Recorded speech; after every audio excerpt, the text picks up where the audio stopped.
Welcome back to the Show My Scars podcast. I'm your host, Derek Duker.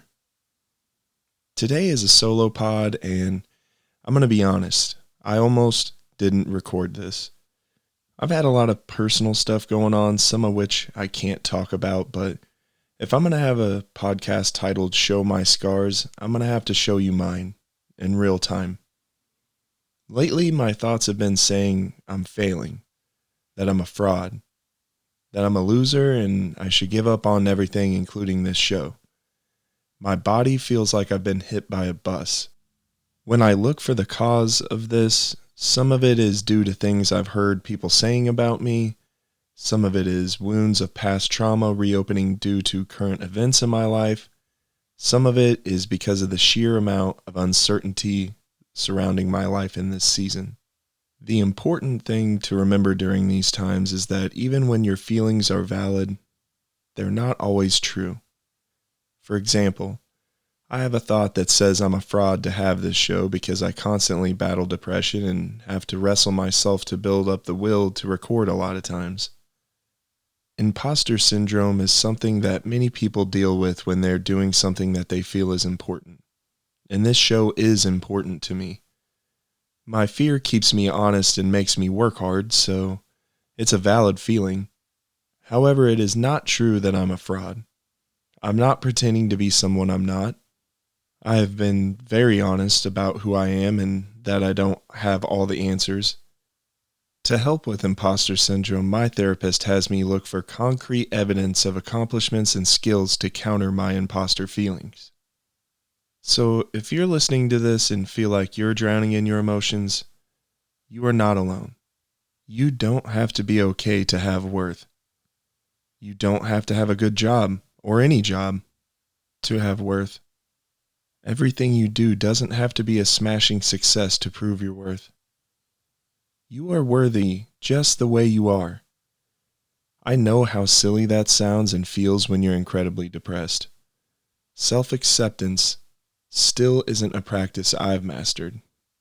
I still cringe writing and reading positive affirmations. However, engaging in unfair self-criticism makes navigating challenging times so much more difficult.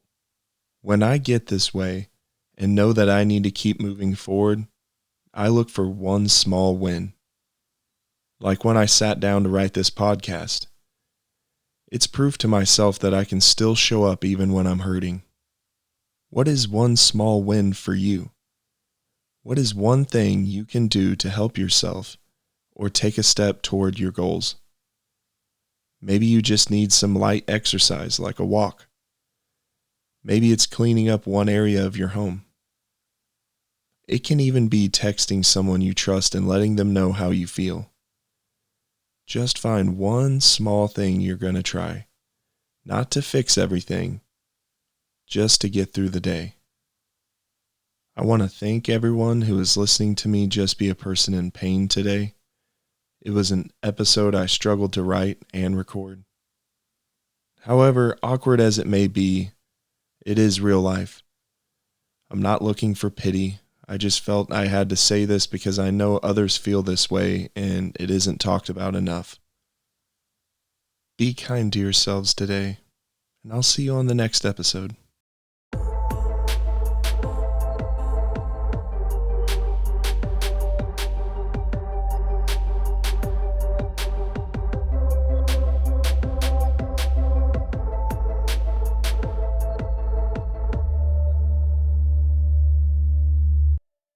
To all my listeners out there who are business owners, listen up. A report from Stanford says 75% of consumers admit to making judgments about a company's credibility based on their website's design. So, what does your website say about you? If your website could use some work, you need Two Oddballs Creative. Web development is much more than just how a site looks. It's also how it performs.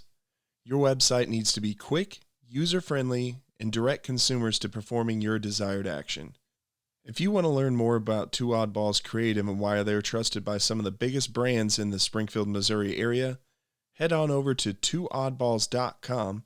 That's the number 2, oddballs.com, or you can give them a call at 417-986-6332. If you're a loyal follower of the show, you probably remember an episode I've done with Rustin Pangburn. He was the gentleman who was working on a re-entry program for formerly incarcerated folks, and he now has a book out called Mindset Matters: From Incarceration to Transformation, a Journey Through Life Experiences and Lessons Learned Along the Way. You can find it on Amazon. Just search Rustin Pangburn, that's RustinPangburn, and that title again is Mindset Matters. This book is more than a personal story. It's a guide for anyone who is searching for a way forward, whether you're overcoming your own setbacks, seeking a fresh start, or trying to support someone who is. Mindset Matters offers hope, practical advice, and an unshakable reminder that change is always possible. So go purchase your copy of Mindset Matters by Rustin Pangburn over on Amazon today.